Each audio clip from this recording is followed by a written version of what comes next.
आपका सुयोग इंस्टीट्यूट में स्वागत है। आज हम अलंकार एक टॉपिक का स्टार्ट कर रहे हैं जो सभी प्रतियोगिता की परीक्षाओं में पूछे जाने वाला टॉपिक है। ठीक है, स्टार्ट करते हैं। अलंकार, जैसे कि आप जानते हो अलंकार दो शब्दों से मिलकर बना है, अलम और दूसरा शब्द है कार। अलम का अर्थ होता है सौंदर्य और कार का मतलब होता है करने वाला। जो उस काव्य में शोभा बढ़ाए, उसमें चमत्कार उत्पन्न करे, उसमें सुंदरता बढ़ाए, वो क्या है? अलंकार है। अब अलंकार का अगर शाब्दिक अर्थ देखा जाए तो अलंकार का शाब्दिक अर्थ होता है आभूषण। जिस प्रकार आभूषण अंग की शोभा बढ़ाता है, उसी प्रकार अलंकार काव्य की शोभा बढ़ाते हैं।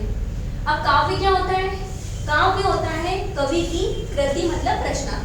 जो कवि अपनी कविताओं के माध्यम से रचनाएं करता है, कविता बनाता है, जिसको सुनकर क्या होता है? पाठक या श्रोता आनंद की अनुभूति करता है, मतलब उसे सुनकर आनंदित आता है, वो क्या कहलाता है? काव्य कहलाता है। और काव्य में जो चमत्कार उत्पन्न करे वो क्या है? अलंकार है। अब जो अलंकार होता है वो शब्द तथा अर्थ की जिस विशेषता से काव्य का श्रृंगार होता है उसे क्या कहते हैं? अलंकार कहते हैं। जिसमें शब्द भी होते हैं और अर्थ भी होता है। जिसमें शब्द की विशेषता बताया जाए वो शब्दालंकार होता है, और जिसमें अर्थ के कारण चमत्कार उत्पन्न होता है वो अर्थालंकार होता है। शब्दालंकार और अर्थालंकार अलंकार की दो टाइप है, भेद है। जिस प्रकार शरीर को बाहरी भाग को सजाने की संवारने के लिए हम ब्यूटी पार्लर जाते हैं, व्यायाम करते हैं, योगा करते हैं, फिजिकली फिट रहने के लिए हेयर स्टाइल करते हैं, और क्या करते हैं? प्रसाधन सामग्री का यूज करते हैं, आभूषणों की दुकानें, इस तरह क्या होता है? बाहरी रूप से हमें संवारने की चीजें होती है। ठीक है, वैसे आंतरिक रूप से क्या क्या चीजें संवारती है हमें? शिक्षण संस्थाएं होती है जो हमें क्या देती है? ज्ञान देती है। फिर धार्मिक संस्थान होती है जो हमें क्या होता है? आध्यात्म की ओर ले जाती है। महापुरुषों के प्रवचन जो हमें क्या होते हैं? मोटिवेट करते हैं। जैसे कि हमारे यूथ के आईफोन है जो हमें मार्गदर्शन देते हैं, मोटिवेट करते हैं आगे बढ़ने के लिए। विवेकानंद जी कि जो हारा वही है जो लड़ा दे। तो ये क्या है? जो हमें आंतरिक रूप से मोटिवेट करते हैं, हमारी निराशा को दूर करते हैं। तो ये आंतरिक रूप से अर्थ ग्रहण करके हम जो मोटिवेट हो रहे हैं, ये किसका टाइप है? अर्थालंकार का है। ठीक है, उसी प्रकार साहित्य के बाहरी रूप को सजाने के लिए शब्दालंकार है, और जब आंतरिक रूप से साहित्य के सजाने का काम कर रहा है वो कौन है? अर्थालंकार है। ठीक है, आगे बढ़ते हैं। अब अलंकार के भी प्रकार होते हैं। वैसे तो मुख्य रूप से दो प्रकार होते हैं।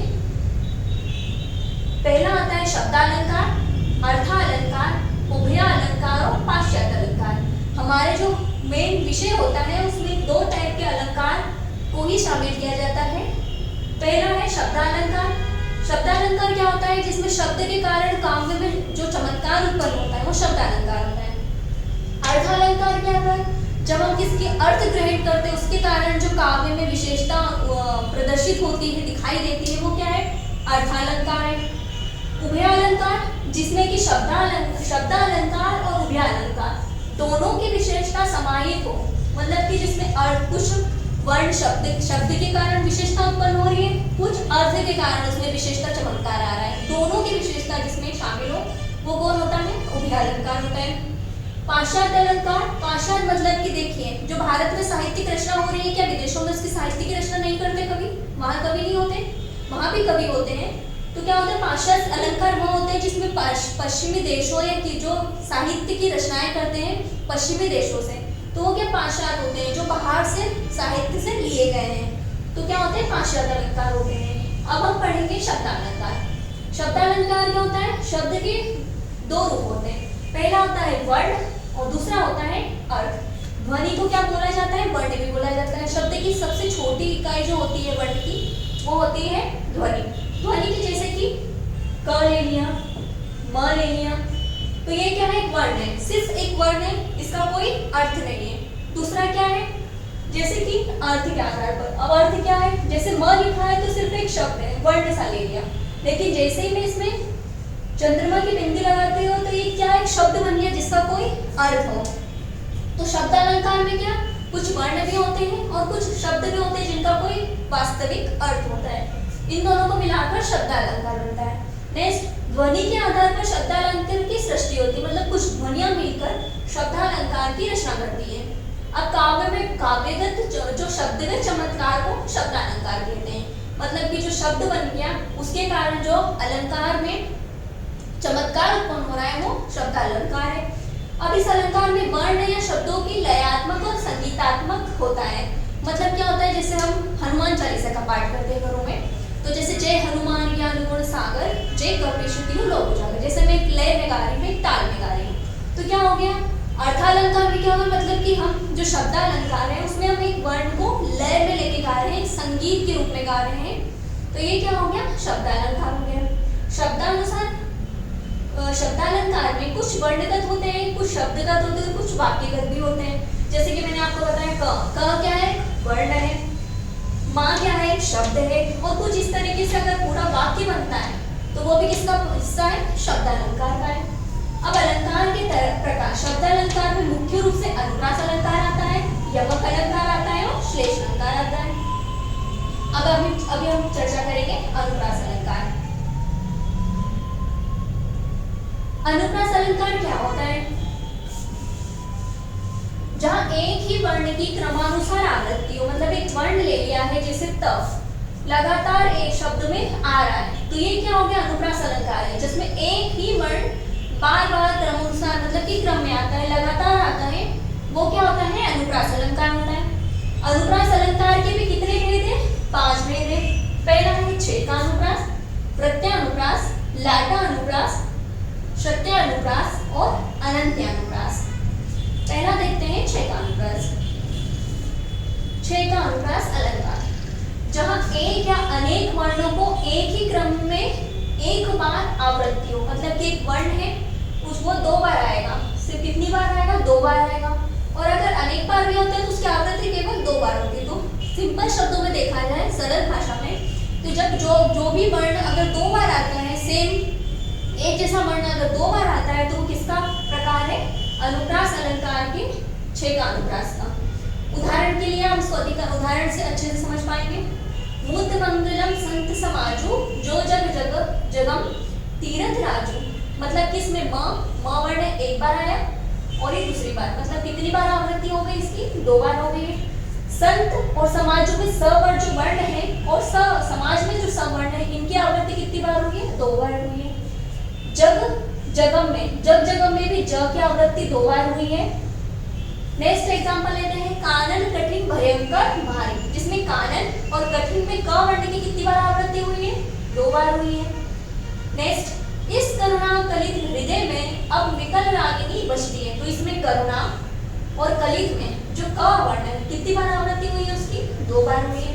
नेक्स्ट एग्जांपल लेते हैं, वरदंत की पंक्ति कुंदकली, कुंदकली में जो क है उसकी 1 बार आवृत्ति हुई है, दूसरी कली में 2 बार, मतलब कुल कितनी बार आवृत्ति हो गई, 2 बार आवृत्ति हो गई। नेक्स्ट, गुरु बंधु गुरुपद कंच कृपा सिंधु नररू हरि महामोहताम कुंज जासु बचन रवि कर विकर, मतलब कि इसमें जो कंच और कृपा में क की आवृत्ति कितनी बार हुई है, 2 बार।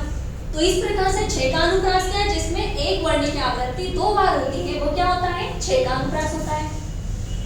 अगले आगे चलते हैं, छेकानुप्रास क्या आता है, वृत्यानुप्रास। वृत्त मतलब क्या, देखा आपने वृत्त देखा है, ऐसा गोल सर्कल सा, तो इसका अर्थ क्या हो गया, इसको आप वृत्यानुप्रास को एक वृत्त के रूप में भी याद रख सकते हैं, जहां एक वर्ण या अनेक वर्णों की क्रमानुसार बार बार आवृत्ति होती है, मतलब लगातार उसकी आवृत्ति हो रही है एक वर्ण की, 2 से ज्यादा बार होगी तो किसमें आएगी, वृत्यानुप्रास में, और अगर एक वर्ण की आवृत्ति केवल 2 बार होती है तो किसमें आता है, छेकानुप्रास में।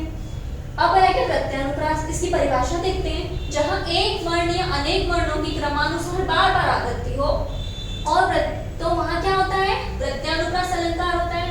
उदाहरण से और अच्छे से समझ पाएंगे, जैसे भूरी भूरी भेदभाव भूमि से भगा दिया, मतलब कि भूरी भूरी भेदभाव भूमि से भगा दिया, इसमें जो घ वर्ण है इसकी आवृत्ति कितनी बार हुई है, भूरी में 1 बार हुई है, भूरी भेदभाव में 1 बार, भूमि भगा दिया, तो इसमें कितनी बार वर्ण की आवृत्ति हो गई है, 5 बार, मतलब 1 से ज्यादा बार एक वर्ण की आवृत्ति हो रही है। नेक्स्ट में तरणी तनुजा तट तमान तरु बहु छाय, मतलब कि तरणी में जो तरणी तनुजा में है, तट कमान तरो बहु छाय में जो त वर्ग की आवृत्ति कितनी एक बार से ज्यादा बार, मतलब लगातार हो रही है। नेक्स्ट, चारु चंद्र की चंचल किरणें खेल रही हैं जलथल में। इसमें क्या होगा, चारु चंद्र में कितने, मतलब कि च वर्ण की आवृत्ति बार बार हो रही है, एक बार से अधिक। तो ये क्या हो गया, प्रत्यानुप्रास, मतलब एक वर्ण की आवृत्ति दो बार से अधिक हो रही है, तो वो कौन सा अनुप्रास अलंकार होता है, प्रत्यानुप्रास अलंकार होता है। नेक्स्ट, प्रत्यानुप्रास के बाद होता है तीसरा लैटानुप्रास अलंकार। इसको अन्य नाम से भी दिया जा सकता है, जैसे कि वाक्यानुप्रास अलंकार और शब्दानुप्रास अलंकार। और ये किसी का, मतलब किसका अन्य नाम है, लाटा का ही नाम क्या है, वाक्यानुप्रास अलंकार और शब्दानुप्रास अलंकार। अगर आपको परीक्षा में दिया जाता है वाक्यानुप्रास अलंकार, तो आप क्या समझेंगे उसे, लाटानुप्रास अलंकार भी समझेंगे। ठीक है, अब इसकी परिभाषा, जहां एक शब्द एक से अधिक बार आए, मतलब कि एक शब्द है एक से अधिक बार है और उसके अर्थ में क्या आ जाए, अंतर आ जाए, मतलब दिखने में सेम लगेगा लेकिन उसके अर्थ में क्या होगा, अंतर होगा, वो कौन सा अलंकार होगा, लाटानुप्रास अलंकार। जैसे रोको मत, जाने दो, मतलब उसे रोको मत, जाने दो, रोको मत, जाने दो, मतलब एक वाले शब्द का अर्थ क्या लग रहा है कि उसको रोको मत, जाने दो। दूसरे का क्या है, उसे रोको मत, जाने दो, मतलब क्या हो गया, एक जैसा दिख रहा है लेकिन दोनों के अर्थ में क्या है, अंतर है। क्या है, अंतर है। दिखने में सेम है लेकिन उनको जब अर्थ में प्रयोग किया जाता है तो उनमें अंतर है। नेक्स्ट है, वही मनुष्य है जो मनुष्य के लिए मरे। इसमें जो मनुष्य एक से अधिक बार आया है, लेकिन इनमें जो शब्द बन रहा है उसका अर्थ अलग अलग दिखा रहा है। अब नेक्स्ट, पूत सपूत तो क्यों धन संचय, पूत कपूत तो क्यों धन संचय। इसमें तो क्यों धन संचय और तो क्यों धन संचय सेम दिख रहे हैं, लेकिन उन दोनों के अर्थ में अंतर है। जैसे पूत सपूत तो क्यों धन संचय, मतलब आपका बेटा अच्छा है तो आप क्यों धन संचय कर रहे हैं, और दूसरा पूत कपूत तो क्यों धन संचय, मतलब कि आपका बेटा बुरा है, आपकी रिस्पेक्ट नहीं करता है, आपको ठीक से रहने नहीं दे रहा, तो उसके लिए भी आप धन क्यों संचय कर रहे हो। तो एक का अर्थ क्या होता है कि आपका बेटा अच्छा है तो वो खुद कमा लेगा, और अगर कपूत है, बुरा है, तो उसके हाथ में से छोड़ दीजिए। तो इस तरीके से एक वाक्य के दिखने में एक जैसे हैं लेकिन उनकी जो भाषा है और उनके अर्थ में क्या होता है, अंतर आ जाता है। नेक्स्ट, शत्यानुप्रास अलंकार। जहां एक ही वर्ग के वर्णों की आवृत्ति हो वहां क्या होता है, शत्यानुप्रास अलंकार होता है। वर्ग, अब इसमें वर्ग को समझना जरूरी है हिंदी की वर्णमाला का, अगर आपको ध्यान है तो आप इसमें जल्दी से समझ सकते हैं। जैसे कि वर्णमाला का एक है क, ग वर्ग में कौन कौन से वर्ण आते हैं, क, ख, ग, घ और च में, च एक वर्ग है, च वर्ग में कौन से, च, छ, ज, झ, इ, ट, ट वर्ग में ट, ठ, ड, ढ, अन। त वर्ग में ले लिया, त वर्ग में कौन से आ जाएंगे, त, थ, द, ढ और न। प में कौन से आ जाएंगे, प वर्ग, जो 25 वर्गीय व्यंजन है उनमें कितने, टोटल 25 वर्गीय व्यंजन है, उसमें से हर एक पांच वर्णों को लेकर एक वर्ग बना दिया गया है जिनका उच्चारण स्थान सेम होता है। जैसे कि क, पहले हम इसको कंप्लीट कर लेते हैं। प वर्ग में कौन कौन से आते हैं, प, व, ब, भ और म। अब इसमें देखिए, जो क वर्ग है उसमें कौन कौन से वर्ण आ रहे हैं, क, ख, ग, घ, अण, मतलब कि इन सब की आवृत्ति कहां से होगी, कंठ से होगी। तो ये एक वर्ग बना दिया। च वर्ग में से इनकी आवृत्ति कंठ से होगी, कंठ से हो रही है। च वाले की किससे हो रही है, ताला में, मतलब कि तालु से हो रही है। तो इन वर्णों की एक उच्चारण स्थान होता है और वहां से इनकी आवृत्ति होती है और उन वर्णों का एक समूह बना दिया जाता है। जो ट वर्ग के समूह होता है उसमें मूर्धव्य होते हैं, जो त वर्ग के समूह होते हैं वो क्या होते हैं, दंतव्य होते हैं, और प वाले ओष्ठ होते हैं, मतलब कि फोर से बोले जाते हैं। जैसे क को जब आप क का उच्चारण करते हैं तो आपके कंठ में कंपन सी होती है। जब च वर्ग के उच्चारण करते हैं वर्णों को तो आपके तालु से, ऊपर जो दांत के ऊपर वाला हिस्सा होता है तालु, वहां पे जो कंपन होती है। जो ट वर्ग के होते हैं वो क्या, मूर्धन्य, मतलब कि आपके दांत के नीचे वाला हिस्सा होता है, वहां पे क्या होती है, कंपन होती है। अब जो त वर्ग वाले हैं वो क्या होते हैं, दंतोष्ठ होते हैं, मतलब कि जो दांत है उस पे जीभ आकर टकराती है तो वो दंतोष्ठ होते हैं। और जो प वर्ग के होते हैं वो प ओष्ठ में आते हैं, मतलब कि आप जब इन बच्चों वर्णों का उच्चारण करते हैं तो आपके होठों से बोल करते हैं, जैसे प प। इस तरीके से इनका एक वर्ग बना हुआ रहता है। तो जब एक वर्ग के वर्णों को उदाहरण में पिरोया जाता है, जैसे कि हम त वर्ग का, इसमें ये वाला जो एग्जांपल है वो त वर्ग का है। त वर्ग मतलब कि दंत वाला, जैसे जिसमें न, जो नील लिखा है, ओ नील आवरण जगति के दूरदोष नहीं है, तो ओ नील में क्या है, दंत वाले का न का आ गया, आवरण छोड़ देते हैं, जगति में क्या आ गया, जगति को छोड़ देते हैं, दुर्दोष मतलब कि द जो है वो कौन से वर्ण का है, त वर्ग का है, नहीं भी किसका है, त वर्ग का है। अब नेक्स्ट देखते हैं, तुलसीदास सिद्धि निषिदिन देखत तुम्हार निठुराई।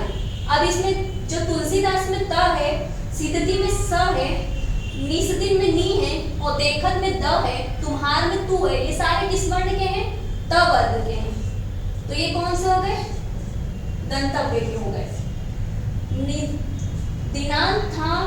दिनांत डूबता संधेनु आते ग्रह ग्वाल बल थे, इसमें भी कौन सा आ गया, त वर्ग का आ गया, क्योंकि इसमें द की आवृत्ति हो रही है, थ की आवृत्ति हो रही है, यहाँ पे फिर द की आवृत्ति हो रही है, फिर स को भी किसमें रखा जाता है, दंतव्य में रखा जाता है। और बाकी ये सारी चीजें इसमें किसमें आ रही है, दंतव्य में आ रही है। तो इसमें क्या होता है, वर्ग विशेष का वर्ग से लिए गए वर्णों को इसमें समावेश होता है। अब जिसमें त दंतव्य के सारे जो त था, इसमें सारे जो वर्ण है इस एग्जाम्पल के, वो सारे किससे लिए गए, दंतव्य के वर्ग से लिए गए हैं। एक वर्ग में जितने भी 5 वर्ण होते हैं उसका इसमें एग्जाम्पल में समावेश है। अनंत्यानुप्रास अलंकार क्या होता है, जहां एक पंक्ति में अंत के वर्णों में समानता हो। क्या होती है समानता, जैसे कि एग्जाम्पल के लिए, माँ तू चली गई उधर दूर उधर, इसमें जो आखिरी शब्द है धर, सेकेंड लाइन है संध्या कब की आ गई इधर, तो इसमें जो आखिरी के धरधर शब्द है उनमें क्या है, समानता है। तब एग्जाम्पल के माध्यम से उनमें जो दिख रही है समानता उसको समझ सकते हैं। सेकेंड एग्जाम्पल क्या है, माँ तू चली गई, वही रिपीट हो गया है, सॉरी। थर्ड लेते हैं, जय हनुमान ज्ञान गुण सागर, जिसमें सागर में गर आखिरी शब्द है, जो आखिरी के वर्ण है। जय कपीश तिहु लोक उजागर, इसमें भी गर जो शब्द लिया गया है उसके आखिरी के 2 वर्ण है, तो उसमें सागर में भी गर है और जय कपीश तिहु लोक उजागर में भी क्या है, गर है। तो इसमें क्या आ गया, अंतिम के जो शब्द होते हैं उनको क्या होते हैं, सेम होते हैं। तीसरा है, लगा दिन कितने आकर आग, कहाँ था तू संशय के नाग, इसमें भी आग और इसमें नाग, इनमें क्या आखिरी वर्ण में क्या है, समानता है। तो दोस्तों इस प्रकार से हमने आज अनुप्रास अलंकार देखा है। ठीक है, एक बार और रिवीजन कर लेते हैं। अलंकार कितने प्रकार के होते हैं, अलंकार 4 तरह के होते हैं, शब्दालंकार, अर्थालंकार, उभयालंकार और पाश्चात्य अलंकार। शब्दालंकार जिसमें शब्द के कारण उच्चारण जो होता है उसके कारण चमत्कार उत्पन्न होता है। अर्थालंकार जब किसी काव्य में अर्थ के कारण चमत्कार उत्पन्न हो रहा है तो क्या है, अर्थालंकार है। उभयालंकार जिसमें शब्दालंकार और अर्थालंकार दोनों की विशेषताएं समावेशित होती है, वो क्या है, उभयालंकार है। और पाश्चात्य अलंकार मतलब जो विदेशी साहित्य से हम रचनाएं लेते हैं उनके जो अलंकारों को मिलाते हैं वो किस में आते हैं, पाश्चात्य अलंकार में आते हैं। ठीक है, शब्द अलंकार में कौन से अलंकारों को शामिल किया जाता है, अनुप्रास, यमक और श्लेष। अनुप्रास अलंकार, अब फर्स्ट है अनुप्रास अलंकार। अनुप्रास अलंकार वो होता है जिसमें वर्ण की क्रमानुसार आवृत्ति होती, मतलब कि एक वर्ण है वो लगातार आता है। इसके भी 5 भेद है, 6 का अनुप्रास, प्रत्यानुप्रास, याटानुप्रास, सत्यानुप्रास और अनंत्यानुप्रास। पहले जिसकी 6 का अनुप्रास की बात करें तो 6 का अनुप्रास में क्या होता है, जिसमें एक वर्ण की आवृत्ति 2 बार होती है। अगर एक वर्ण की आवृत्ति 2 बार हो रही है तो वो क्या है, 6 का अनुप्रास। जैसे कि इस करुणाकलित हृदय में अविकल रागिनी बसती, तो इसमें जो क वर्ग है उसकी कितनी बार आवृत्ति हो रही है, 2 बार हो रही है। तो जब किसी वर्ण की आवृत्ति 2 बार लगातार होती तो वो कौन सा अनुप्रास है, 6 का अनुप्रास है। प्रत्यानुप्रास जिसमें एक वर्ण की आवृत्ति 1 से ज्यादा बार होती है तो वो कौन सा होता है, प्रत्यानुप्रास, मतलब वृत्त के अनुसार लगातार उसकी आवृत्ति हो रही है। तीसरा है लाटानुप्रास। लाटानुप्रास में क्या होता है, जब जो शब्द लाइन लिखी है, वाक्य लिखा उसमें दिखने में तो समानता होती है, लेकिन जो उनका अर्थ होता है वो क्या भिन्न भिन्न होता है। जैसे रोको मत जाने दो, रोको मत जाने दो, एक का अर्थ हो रहा है कि उसे मत जाने दो, रोको मत उसे जाने दो, जाने के अर्थ में कर रहा है, और दूसरा जो शब्द है वो वाक्य किसको अंकित कर रहा है, किसको रोक लो, तो एक नेगेटिव की तरफ जा रहा है, पॉजिटिव, मतलब दोनों वाक्यों का जो अर्थ है उसमें अंतर है। प्रत्यनुप्रास एक वर्ग विशेष का होता है जिसमें वर्गीय व्यंजन में से कोई से भी कंठव्य, तालव्य, मूर्धव्य, इनमें से कोई से भी वर्ग के सारे, जो एग्जाम्पल लेते हैं, हम उदाहरण ले रहे हैं, उसमें सारे वर्ग के शब्दों का समावेश होता है। लास्ट क्या है, अनंत्यानुप्रास। अनंत्यानुप्रास में क्या होता है, जब अंतिम के वर्ण, जो हमारी वाक्य होता है, पूरा उदाहरण होता है, जो उसके अंतिम के वर्ण होते हैं उसमें क्या होती है, समानता होती है। जैसे माँ तू चली गई दूर उधर, संध्या कब की आ गई इधर, तो जो उधर है और इधर है, इसमें जो धर धर है, जो आखिरी का शब्द है, उसमें क्या है, समानता है। तो जिसमें समानता है वो अनंत्यानुप्रास है। ठीक है दोस्तों, आगे के लिए बाय बाय।